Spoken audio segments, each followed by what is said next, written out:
আজি মোৰ নতুন এটা ভিডিঅ'লৈ আপোনালোক সকলোকে স্বাগতম জনাইছোঁ। আৰু আজি আহিছোঁ মই বৰ্তমান দেৰগাঁৱত এখন গাড়ী নতুনকৈ গাড়ী এখন আহিছে, গাড়ীখন নিবলৈ আহি আছোঁ। আৰু মই দেখুৱাম ডিটেইল ৰিভিউটো আপোনালোকক দেখুৱাবলৈ চেষ্টা কৰিম।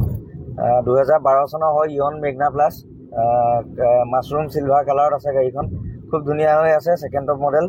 আৰু ডেছক্ৰিপশ্যনত মই ধুনীয়াকৈ আপোনালোকক দেখাম, কম মই গাড়ীখনৰ ফেচিলিটি সুবিধা সা সুবিধা কি কি আছে।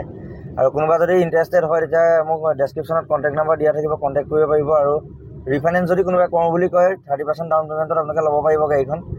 30% বুলি নহয়, মানে আপোনালোকে 20,000 30,000 যিমানটো দিয়ে, আৰু সেইমতে চিভিলটো বেংকৰ ভাল হ'ব লাগিব।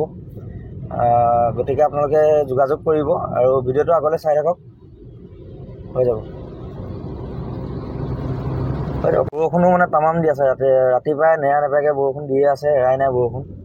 তেনেকৈ আমি বৰষুণ বতৰ নেওচি পেলাই আমি আহি আছোঁ নিজৰ কামত, আৰু কাম থাকিলেতো যাব লাগিবই। গতিকে আহি আছোঁ দেৰগাঁও, পামেই আৰু পাব হ'লোঁ। ভিডিঅ'বোৰ ধুনীয়াকৈ চাই যাব, আৰু যিমান পাৰে ভিডিঅ'বোৰ শ্বেয়াৰ কৰিব যাতে বেলেগেও পায়।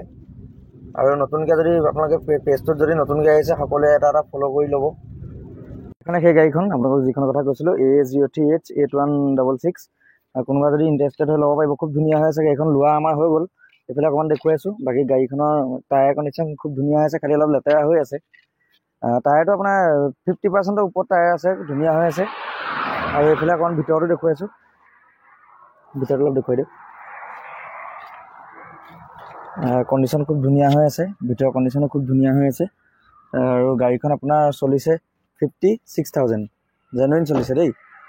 আৰু কোনোবা যদি ইণ্টাৰেষ্টেড হয় তেতিয়া ল'ব পাৰিব। ৰিফাইনেন্স যদি কৰোঁ বুলি কয় মোক কণ্টেক্ট কৰিব।